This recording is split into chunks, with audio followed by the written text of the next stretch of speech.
Hi, everyone. Welcome to our One World Energy Connection to the Zohar. Um, this week's portion is Vayishlach. It's volume 5 in our copy of the Zohar. And it's also the story of Jacob, who has left he left home years ago. He went to his uncle Lavan's house. That's where he met Rachel and Leah, got married, had the 12 tribes, plus his daughter Dinah. And now they're leaving Lavan. Last week there was a whole confrontation with Lavan when they left. And this week he has a whole confrontation with Esau, his brother, who wanted to kill him for taking the birthright. So we don't know what kind of reunion it's going to be. On the face of it, not a positive one. It ends up being positive. Ends up that this conflict is transformed into a positive reunion. Not that I don't know what they have to do with each other afterwards, but it turns out to be a very neutral conflict, or positive for the two of them, but no warfare comes out of it. So this is a great consciousness for us to have. Right now, given what's going on in the world, there is a lot of conflict, there's a lot of bloodshed, there's a lot of pain and suffering that's going on. There always is. It's a bit more front and center right now. And you can ask yourself the question, why is this front and center when thousands are being slaughtered in other parts of the world and there's zero commentary?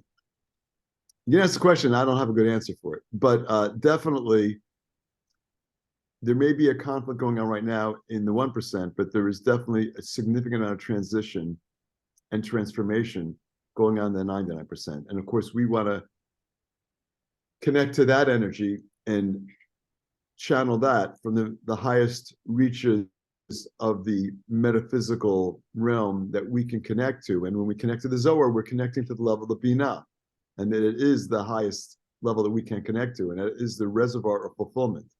So let's connect to, as we connect to these verses, from wherever we are, we want to channel the energy of healing for the world, the energy of removing all the conflicts, neutralizing the conflicts, energy of healing for all those who've been impacted by the conflict in Israel, and specifically those who were kidnapped and now returned, but were subjected to indescribable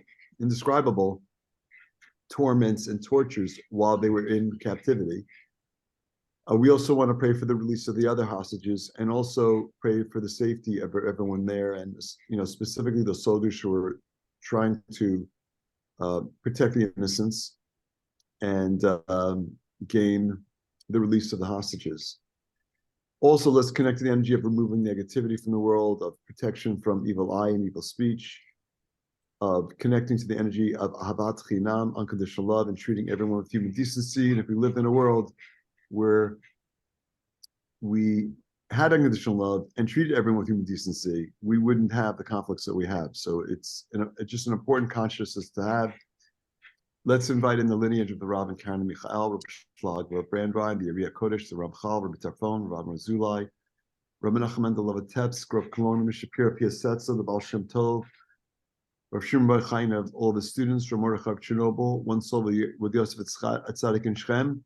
Behind me is a picture of the burial spot for the Maggid of Mezrich. He was the primary student of the Baal Shem Tov. I've been there, although when I was there, it didn't look like a big green field. It was in the middle of winter, and it was snowing, and there was snow everywhere. So it was a different look, but same place and same incredible energy that's there. And so his anniversary of elevation is tonight and tomorrow. So we have his availability, especially because we're past midday on Friday. So the energy of Shabbat is already infusing our realm with the energy of the upper realm. So we should be connecting to that also. And of course, the energy of the Maggid of Mezrich. We are at verse, yes. I would just, if I may, because you made the comment, I just thought I'd share, because Mordecai told me the other day. He said, again, a reminder for all of us that all this that is happening is because of the Jews' hatred for the Jews, not getting along, not following the love thy neighbor. And he was suggesting that it was not different, and I will forget the exact word he used, from when, from the first temple. So I think a reminder, a very current reminder for all of us that even the smallest transgressions has negativity, and that we have to really, really focus on love thy neighbor. Right. This is the whole idea of unconditional love, avat chinam, because the temple was destroyed because of sinat chinam, baseless hatred. And we have that. It's prevalent in the world. And that's again what we're, as a group and individually, trying to correct. That's our work, is to finish creation, the perfection of our realm. And so it's a good point and something to be conscious of. I think there's a lot more to that, what you shared, but we don't have time to go into it. But we definitely do have time to talk about where our consciousness is. And our consciousness affects our reality, and our consciousness affects the reality of the world. So we want to always be staying in an enlightened consciousness. Like, for example, like if you get up and you're going through your day and you find out like everything's annoying you. Well, okay, that's a lower consciousness. That's my working example of lower consciousness. I'm just annoyed and frustrated by everything's going on. As opposed to when I feel like I'm in the zone and everything is flowing and everything is smooth and I'm really feeling aligned with my purpose. That's a higher consciousness. So that's where we want to be. And this Zohar is designed to assist us with that. Okay, we're at verse 87.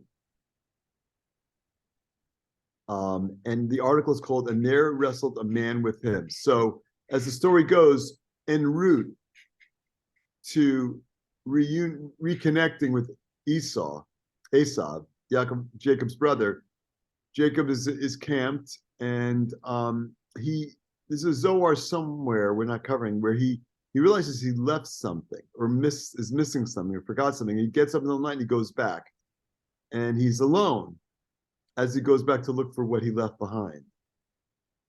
And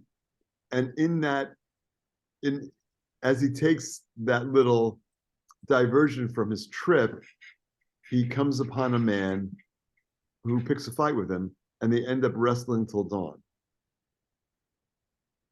And it's, like, what do we need to know about this street fight that Jacob got into? It was no ordinary street fight. He was wrestling with an angel. And there's a lot of deep knowledge and spiritual wisdom in that story, but we're going to focus on one aspect of it. Verse 87. V'ya'avek ish imo, my v'ya'avek. Rabbi Shimon Amar, mi avak, avak tafel le'afar. Ma ben afar le'avak, da'avak tishta'ar min nura. V'la'avad ibin la'almin. Afar decholi bin nafke mine, v'iyu klala, ve'ela v'tata. Andrea? Yeah, you gotta take yourself that. There you go. Okay, and there wrestled a man with him. He asks, who does wrestled mean? What does wrestled mean? What does wrestled mean? Okay, so the Torah is saying that he wrestled with a man. Okay, and so that word, the Ya'avek, wrestled, is a curious word. And so, if something seems out of context, there's a reason that it's out of context. There's a reason that it's different. And by the way, the Zohar is going to go into explain to why that word was chosen, what the significance is. But let's relate it to our own lives. When awkward things occur. Some of our friends, some of us, it's not so natural that we all are just going to automatically pick up on social cues. So at times we're like I find myself there all the time, out of sync with what's going on. Now, you can get a little self-conscious about that, but I think it's important to have a good consciousness around where we are and showing up as our most authentic selves. Like the most important social cue that we need to pick up on is being who we are, living the best version of ourselves. And that's not so easy, because we end up in situations where people or places are dictating how we need to show up. Now, the perfect example is work. And when you're working for someone, you're showing up in that role. And so it's a very defined role. And sometimes it assists us in showing up in the best version of ourselves, and sometimes it's in conflict with who we are.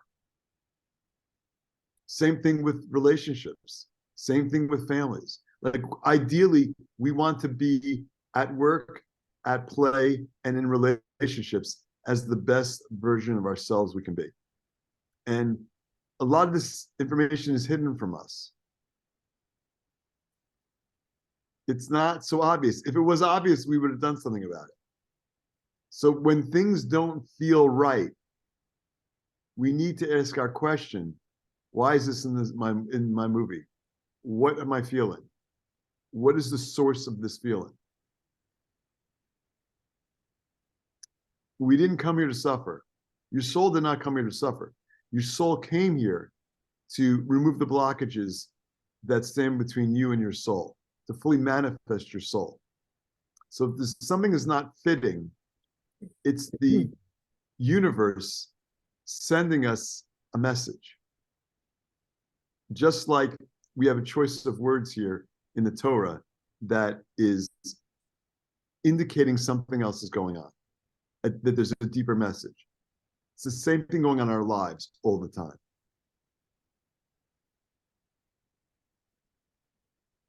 Okay, keep going. Rabbi Shimon replies, he came to him from the dust, as Salby explained. Okay, so yes, we shall. So he came to him, presumably it means the man who was wrestling with Jacob. It's just so curious because we have this line, from dust to dust, like it's like an explanation of the cycle of life. Only that's not the way we look at it. Life is eternal. Your soul is eternal. Your experience in physicality may not be eternal. We don't see that eternity. We don't see that continuity. We don't see that soul, and we don't see the light. So, and that's because we're relying on our senses. Well, what do you want me to rely on? Someone else's senses? No. We want to connect to our sixth sense, our heart-centered view of the world, our intuitive sense. We want to connect to our soul. Our soul is connected in a much deeper way to what's going on. By the way, this portion starts off with, it's Vayishlach, it's Jacob has a sense that Esau is approaching him. So it says, Vayishlach Yaakov Malachim, literally means, and Jacob sent angels. Like he was sending his advance team to go check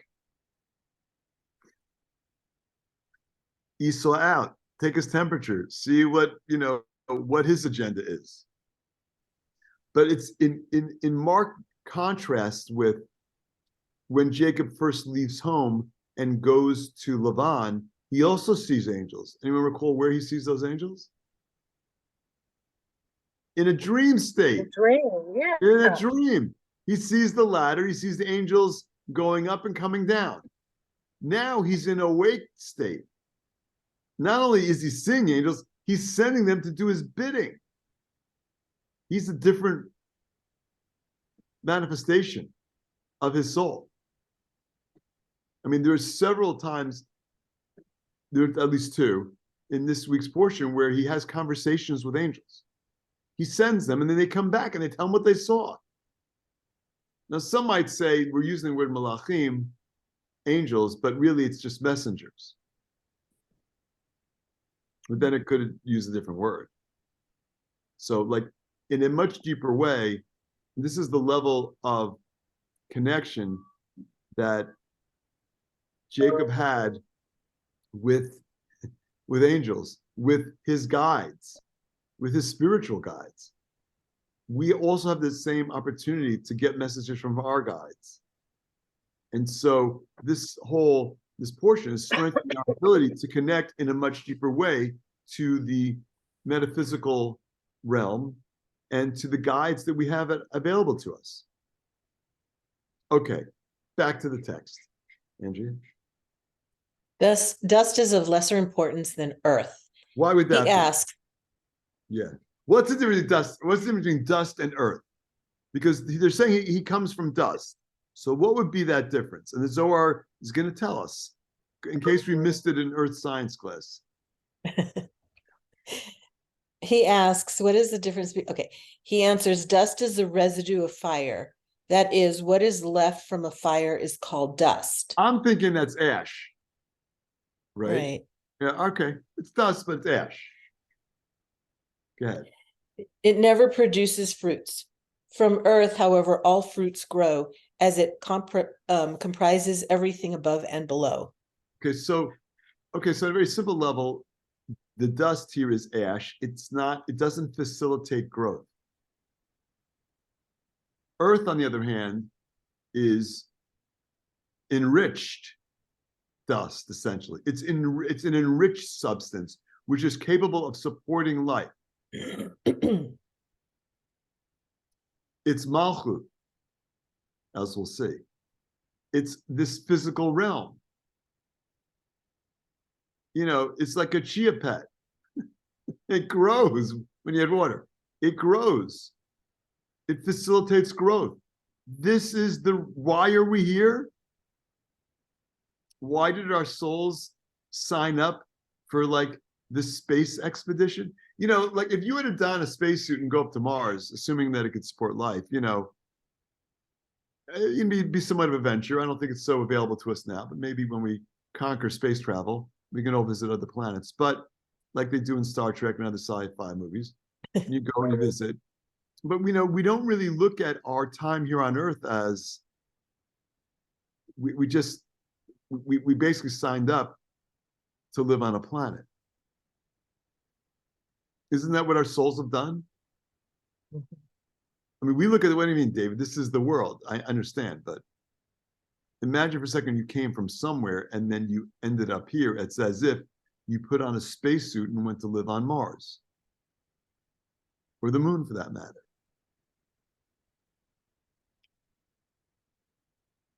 Why would I do that? Because this is the world where you can expand your vessel. You can literally raise up your soul. When we invoke the names of the lineage of the great Kabbalists who've come before us, whose shoulders upon which we rest, when we talk about Rabbi Shimon, we're sending energy of elevation.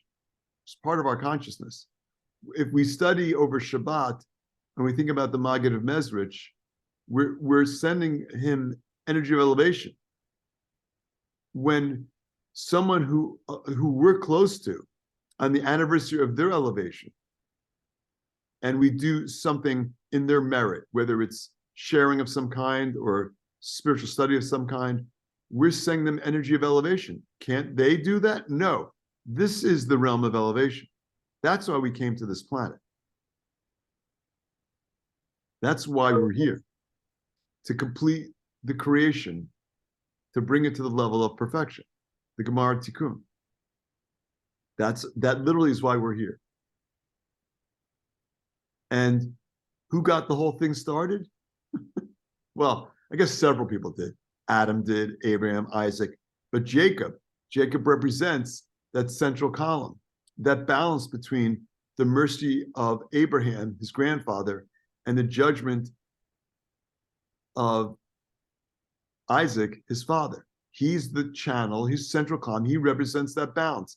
That's what opens up all of these channels. So everything he's doing is assisting him in perfecting the world. And what's his legacy? His 12 kids, the 12 tribes, literally the children of Israel. That's his children.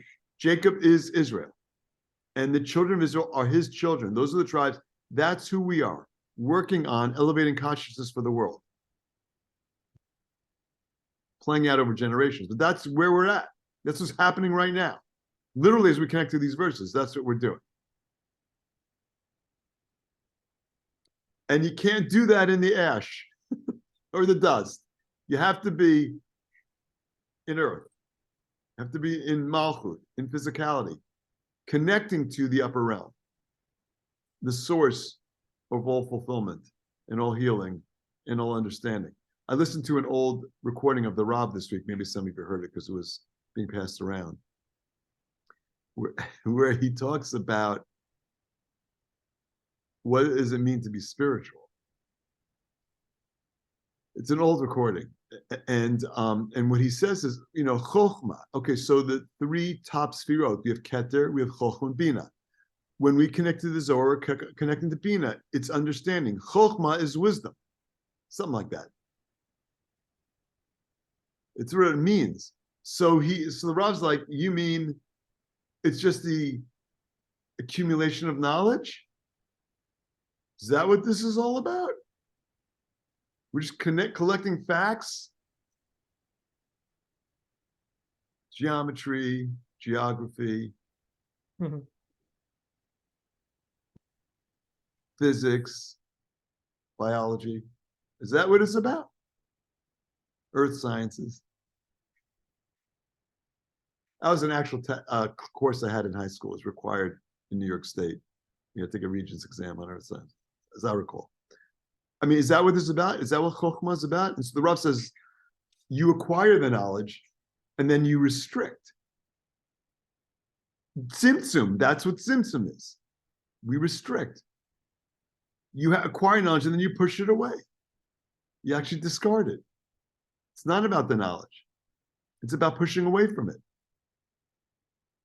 To discover wisdom, not knowledge. It's just information. If we just want to live with information, it's a very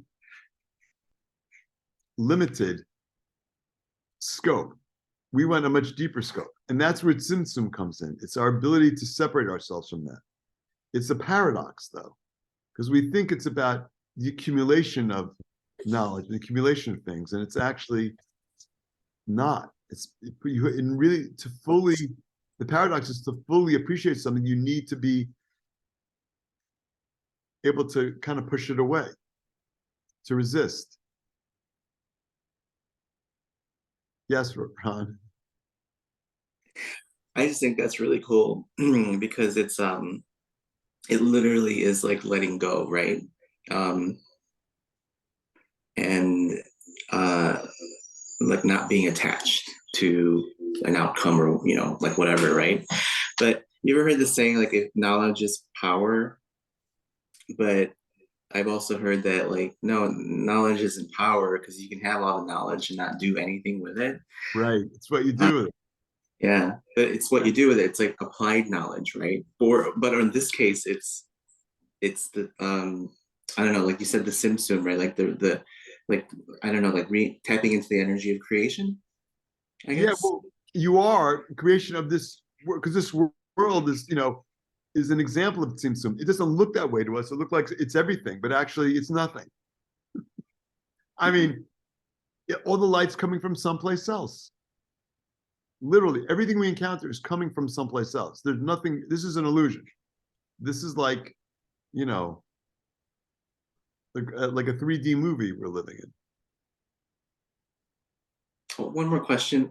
Yes. What is the ash again? Like the difference between, okay, so there's soil where things can grow, but then there's ash, right? If you take a tree and it rots and it turns into earth, it's got nutrients and stuff. But if you burn it, you've released all the nutrients and the water. You're just left with ash. Things can't grow in ash, apparently. Okay. It's like devoid of that special sauce. It's devoid of the light. I think that's the point. It's devoid of the light. We need the light, but I don't see it. I know, but it's here. It's actually everywhere. It's in everything. It's actually in ash, but it's just very low level. because nothing exists in reality with it. It's difficult, not impossible, for us to encounter anything with our five senses that doesn't have a vessel. This is a world of vessels. Mhm. What about the angels? Well, sometimes the angels actually take physical form. Mhm. There's another video that's circulating that Bacha did an explanation of the two kinds of angels that we encounter. I didn't get a chance to watch. I had to watch the first 10 seconds and I had to move on. But they're available. Okay, thanks for that, Ron. Okay, let's continue. Verse 88. Any questions so far? Any other questions? I'm a Rabbi Yehuda. Ihachi my memekim me'afar dal. Amar lo b'mash kemashma. Ava b'hai gavna mekim me'afar dal. Begin to late megarme klum. Mehahu afra nafak dal. The late klum. Mehahu afar kol ibin mit kol tivu de alma nafke mine. Uve it avidu kol ovadin de alma. Kama dechtiva kol haya min ha'afar, v'kol shav el ha'afar, v'tanenan ha'kol haya min ha'afar, afilu galgal chama. Avalabak la aved perin, v'i bin la'almin, uvgin kach v'abek ish, de'ache beho avak, u'rechev alei, begin lakat rega le Yaakov. Okay, Rabbi Yehuda said, if this is so, and earth is of such consequence, then what is the meaning of the verse? He raises the poor out of the dust. Okay, so if we're saying that dust is like this empty thing, as opposed to earth, which is of such consequence, what is that verse from a different section? It's not from this week's portion. It's a verse from Shmuel Aleph, the first book of Shmuel. By the way, the tricky thing is, this book of Shmuel is where King David's, the narrative about the life of King David is. But Shmuel was the prophet when King David was king. Okay, so what's the deal with that verse? He raises the poor out of the dust. What does that mean? Go ahead. He replies, literally, it means humility. Aha. Interesting. So huge consciousness for us, this idea of humility. This idea that it's kind of paradoxical. You have to know your self-worth, right? We have to have a certain level of self-confidence and self-love and self-care. But the idea from a spiritual perspective is we also have to be very humble and understand that everything we have is coming from the Creator. And that's the idea of being raised from the dust. Let's continue. In such a way, he raises the poor out of the earth because the nukva, called earth, has nothing of her own, but receives everything from Zeranpin. So this is what we were talking about before. So just like the earth itself has nothing of its own, everything comes from another source. The moon, today is the 18th, so tonight is the night of the 19th. So the moon, waxes and wanes, and so it is tonight. If I don't know, in Chicago it's cloudy. I don't know if the moon will be out, but if it did, it'd be less than a full moon. The full moon was earlier this week, so this energy of Sagittarius is waning. We're transitioning towards Capricorn. We're not there yet. We're still in Sag, but again, looking at the moon, it doesn't have any light of its own. It is literally reflecting the light of the sun. And so this relationship between sun and moon, source of light and reflective light, this is our world of Malchut, referred to as the Nukva. I mean, we see physicality, I guess that's Malchut, but really it's the spiritual aspects of physicality, which is the Nukva, which is all this light that's coming from the Zeranpin, the upper realm. Everything we encounter is coming from Zeranpin. And the same thing with ourselves.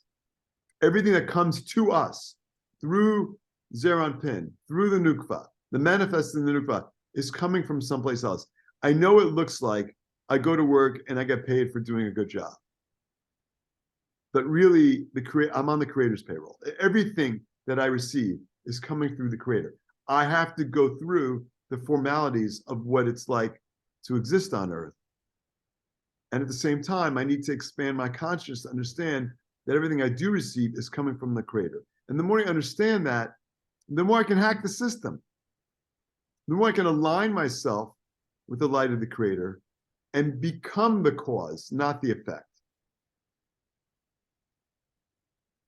Again, this is what we've been striving to accomplish in this life, in many lifetimes, is not to let other people tell me what to do and be the effect, but to figure out who I am and what my soul's purpose is, and to align myself with that, and thereby becoming the cause, not the effect.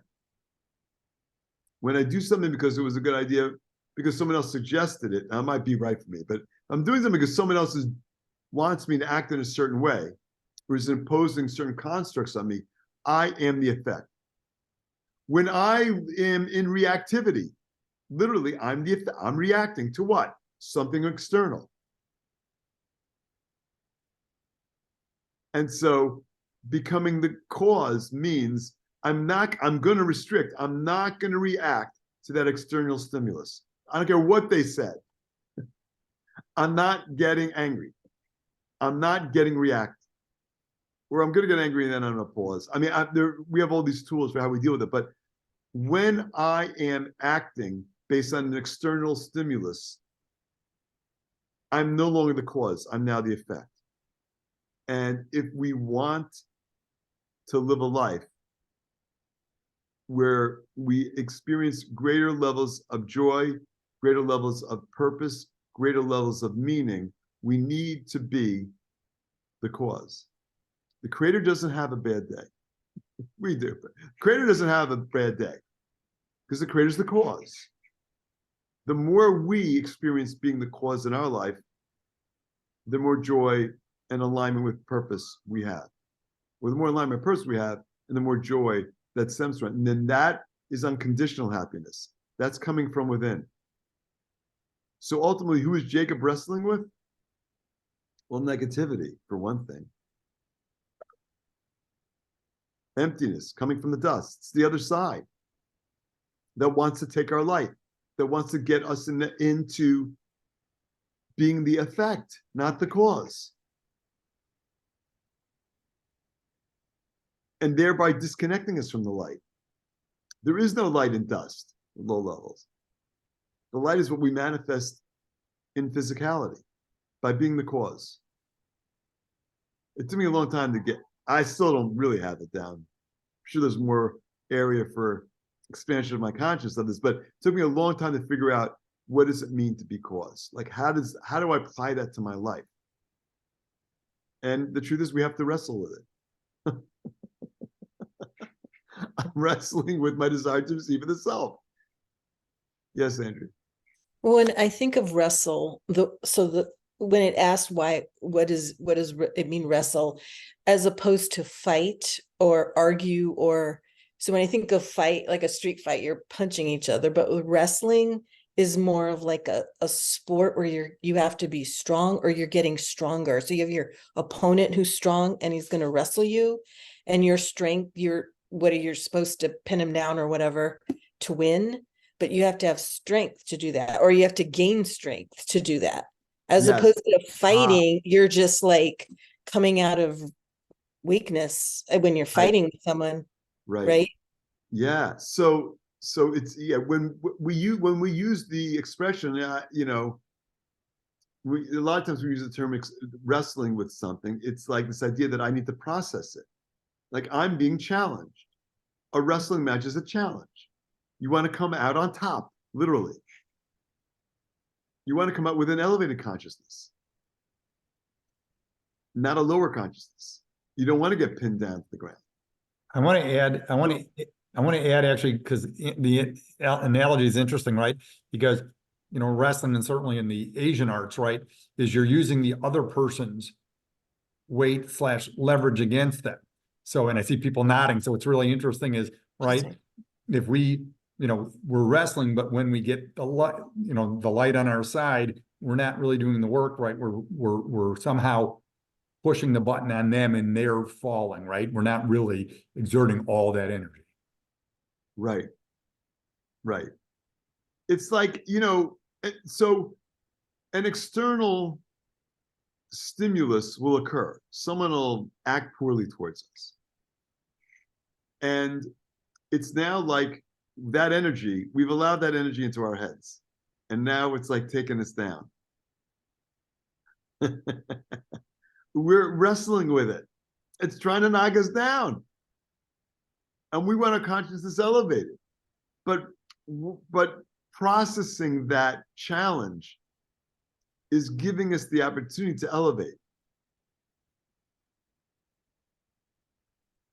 But if I go into victim consciousness and I don't take responsibility, I will never grow from that experience. I'll just blame the other guy. I'll just blame the situation. I'm a victim of that. I have to take responsibility in order to grow. So every challenge we have in our lives is there to assist us in growing, not in victimizing us, not in putting us down. It's going to try to put us down so that we can wrestle with it and rise above it and become stronger because of it and develop greater certainty and greater alignment with our soul's purpose. And ultimately, that's why this is a test for Jacob. Every test that all the patriarchs encounter are there to assist them in elevating their souls. Okay, keep going. Where are we? Is it then out of the earth? Yeah, that's good. Yeah. Yeah, okay. Then out of the earth, which possesses nothing as long as it is not united with Zer and Pin, come the poor who possess nothing. But out of earth, at the time of union with Zer and Pin, come all the fruits and goodness of the world. So how are we going to look at our challenges? We have to remind ourselves, and we're taught this, our teachers talk about this all the time. The light is in it with me. We need to open our consciousness, invite the light in, partner with the light in everything that we're doing.